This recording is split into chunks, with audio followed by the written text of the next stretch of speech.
Praise లో దేవుని నామమునకు మహిమ కలుగునుగాక. ఆశ్చర్యకరుడైన యేసయ్య నామం పేర్చ మీ అందరికీ ప్రత్యేకమైన వందనాలు తెలియజేస్తూ ఉన్న ప్రార్థన. కృపమేయడానికి స్తోత్రాలయ్యా. ఆశ్చర్యకరుడానికి వందనాలు. ఆశ్చర్యకరమైన కృపను బట్టి నీకు స్తోత్రములు చెల్లిస్తున్నా. తోడయుండండి, నడిపించమని యేసయ్య నామమును అడుగుచున్నాము తండ్రి. ఆమె. దేవుని వాక్యంలోనికి మనము వెళ్దాం. 142వ కీర్తన 5వ వచనాన్ని మనం చదువుకుందాం. యెహోవా నీకే మొరపెడుచున్నాను, నా ఆశ్రయదుర్గము నీవే.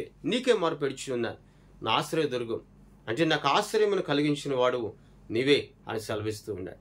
91వ కీర్తనలో కూడా అక్కడ అంటాడు కదా, మహోన్నతుని చాటు నివసించేవాడి సర్వశక్తిని నీడను విశ్రమించేవాడు, ఆయన రెక్కల క్రింద సంపూర్ణమైన ఆశ్రయం అని కూడా ఆ అధ్యాయంలో తెలియజేస్తూ ఉంది.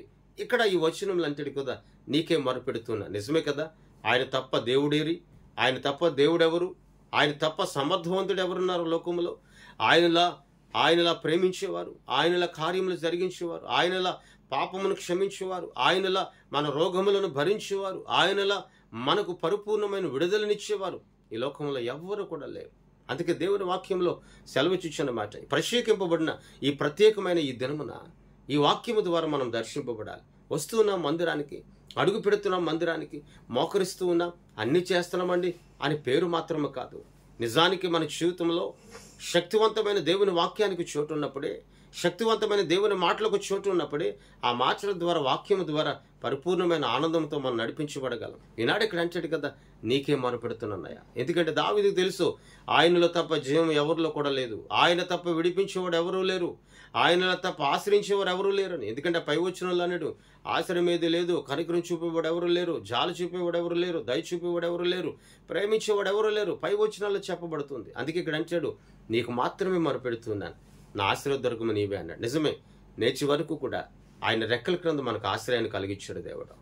ఆయన రెక్కల క్రింద మనకు సంపూర్ణమైన ఆనందమును కలుగు చేశాడు. ఆయన రెక్కల క్రింద సంపూర్ణమైన విమోచన దేవుడు మనకు కలుగు చేశాడు. ప్రియ దైవ జనాంగమా, దేవుని బిడ్డ, ఇదిగో దేవుని స్తుతించుచు, దేవుని నామమును ఎరిగి ఉన్నటువంటి నీవు గత కొన్ని సంవత్సరాల నుండి నేను రక్షింపబడి 10, 20, 30 సంవత్సరాలు అయిందండి అని నువ్వు చెప్పుకోవడం కాదు, కానీ ఆయనకు యథార్థమైన మనసు కలిగి మొరపెట్టగలుగుతున్నావా?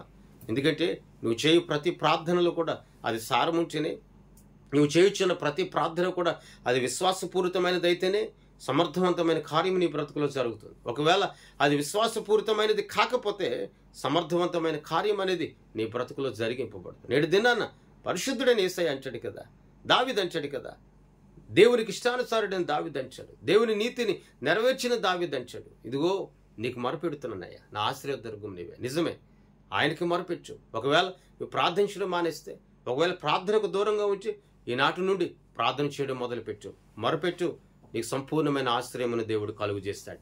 ఈ మాట నీ జీవితంలో నీరు కట్టి ఫలించునుగాక. ప్రార్థన. కృపమేయడానికి స్తోత్రాలయ్యా. ఆశ్చర్యకరుడానికి వందనాలు అయ్యా. నీకు మొరపెడుచున్నా ప్రభా, మా మొరను విని సంపూర్ణమైన సమాధానమును దాయిచ్చు, విడుదలను ప్రభు, శక్తిహీనత నుండి విడుదలను, అస్వస్థతల నుండి విడుదలను, కుటుంబంలోని సమస్యల నుండి విడుదలను, కుదురుని రోగం నుండి విడుదలను, వ్యాపారపు సమస్యల నుండి విడుదల ప్రభ, బిడల ప్రభ, చదువుల నుండి విడుదల, బిడల ప్రభ, కాలేజీ ఫీజులు, స్కూల్ ఫీజులు లేక ప్రభ, వారి వివాహాలు గూర్చి ప్రభ సంపూర్ణమైన విడుదల ప్రభు, ఇదిగో మా అందరికీ మీరు దాచి ఈ మాటలు ఎందరు వినిచున్నారు వారందరిలో ప్రతి సమస్య నుండి విడుదల పొందునుగాక. సంపూర్ణమైన ఆశ్రయం నీ రెక్కల క్రింద బిడ్డలు పొందుకుందరుగా. తోడై ఉండండి, స్వస్థపరచండి, ఆదరించండి, బలపరచమని యేసయ్య నామమున అడుగుచున్నాము తండ్రి. ఆమేన్.